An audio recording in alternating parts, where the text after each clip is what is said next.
ဈေးကြီးတဆူဟာဘလို့ပဲအင်းတိုက်အားတိုက်တီးပါစေမအောင်မြင်နိုင်မဲဖြစ်နေလို့ဝေးကင်းစား9ရက်သားလေးကိုဖျားထပနာဖြစ်လူတန်းခဲ့ရတယ်ဆိုတာယုံကြည်နိုင်ပါမလား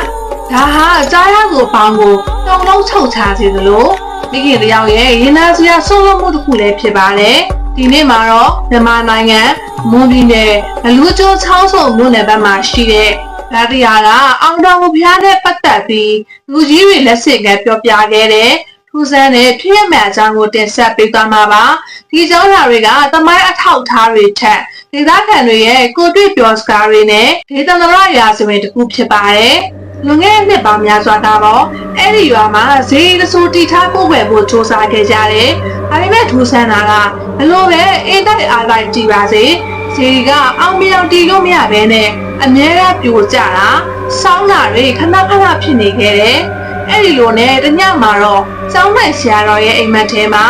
ထူးဆန်းတဲ့နမိတ်တစ်ခုပေးလာခဲ့ပါတယ်။အိမ်မက်ထဲမှာတော့ဒီဈေးအောင်မြင်ဖို့အတွက်တနင်္ဂနွေသမီးကလေးရဲ့တရားကိုထားပနာရမယ်လို့ဆိုပါတယ်အစပိုင်းမှာတော့ဆရာတော်ရောဘာကလူကြီးတွေပါဒါကိုမယုံကြည်ခဲ့ကြပါဘူးဘလို့လို့ပြီးတော့တက်ရှိလူသားလေးကိုထားပနာနိုင်မှမလဲဆိုပြီးတော့ညှင်းဆန်ခဲ့ကြပါတယ်ဒါပေမဲ့နောက်ထပ်ဒီလိုများလဲဘလို့မှအောင်မြင်မလာတဲ့အခါမှာတော့တိုက်ဆိုင်စွာနဲ့ပဲတနေ့တော်လာပြင်းနေမှာတော့အဲ့ဒီရွာကိုအမျိုးသမီးတယောက်ရောက်လာခဲ့ပါတယ်သူမရဲ့လက်ထဲမှာတော့ဝေကင်းစာ9ရက်သားလေးပဲရှိသေးတယ်တနင်္ဂနွေသမီးလေးကိုပွေးချီထားပါတယ်။အော်ဆရာကောင်းတာကအဲ့ဒီအမျိုးသမီးဟာဖျားတရားအောင်မြင်စေဖို့အတွက်သူမရဲ့ရင်သွေးလေးကိုလှူဒန်းမှုရောက်လာတာပဲဖြစ်ပါတယ်။မိခင်တယောက်အနေနဲ့ဘလောက်ထိရင်နာရောက်လဲဆိုတာကိုမှန်းဆကြည့်လို့တော့မရနိုင်ပါဘူး။ဒါပေမဲ့သူမဟာသာဝနာအတွက်ဈေးကြီးတရားအောင်မြင်ဖို့အတွက်အဲ့ဒီကလေးငယ်လေးကိုထာပနာအဖြစ်နဲ့လှူဒန်းလိုက်ပါတော့လေ။ကလေးကိုထာပနာပြီးလိုက်တဲ့အခါမှာတော့အော်ဆရာကောင်းအောင်ပဲအောင်တော်မူဖျားဟာဘာနောက်ရှက်မှမရှိဘဲနဲ့အောင်ကြီးစွာတီလို့ပြီးစီသွားပါတော့တယ်ဖျားတီလို့ပြီးသွားပေမဲ့အဲ့ဒီနောက်ပိုင်းမှာတော့ထူးဆန်းတဲ့အတန်တွေကိုဒေသခံတွေကြားလာရပါတယ်အထူးသဖြင့်လာပြင်းနေညမှာပေါ့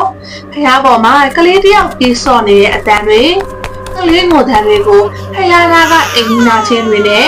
ကျောင်းကဖုံးကြီးတွေကပါကြားကြရတယ်လို့ဆိုပါတယ်ပို့ပြီးတော့ကြောက်စရာကောင်းတာကအဲ့ဒီကလေးလေးကိုထားပနာစင်ကခြေချင်းလေးဝစ်ပေးထားခဲ့တဲ့အတွက်နောက်တဲ့အခါမှာခြေချင်းတန်လေးတွေချွတ်ဆိုပြီးတော့မြင်နေတာကိုပါကြားရတယ်လို့ပြောကြပါတယ်တချို့သူတွေဆိုရင်ဖျားပေါ်မှာစော့နေတဲ့ကလေးအရေးရံကိုတော့မြင်ရတယ်လို့အခိုင်အမာပြောဆိုကြပါတယ်အခုထက်ကြီးဘလူးကျွန်းကအောင်တော်ကိုဖျားလို့ပြောလိုက်ရင်လူကြီးတွေကဒီအကြောင်းကိုသိကြပါတယ်ဒီအကြောင်းအရာဟာအခုခေတ်လူငယ်တွေအတွက်တော့လုပ်ငန်းစကားတစ်ခုလို့ထင်ရပါလိမ့်မယ်။ဒါပေမဲ့ဒါကချွေးလူကြီးတွေကတကယ်ကိုကိုရီအဖြစ်အမှတ်သားပြုခဲ့ကြတဲ့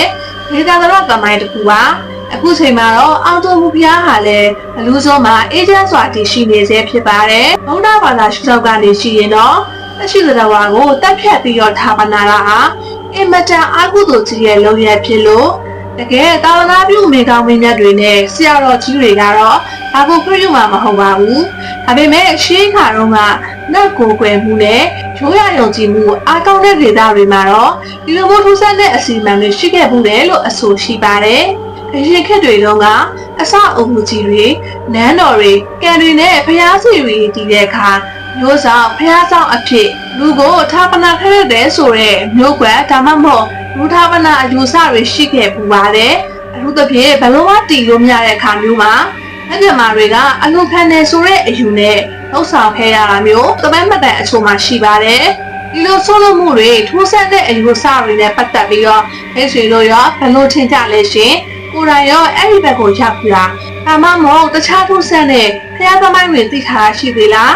အမှန်မှလည်းဆွေးနွေးကောင်းရပါတယ်ရှင်အားလုံးပဲကိုယ်စိတ်နှပြချမ်းသာချမ်းသာကြပါစေရှင်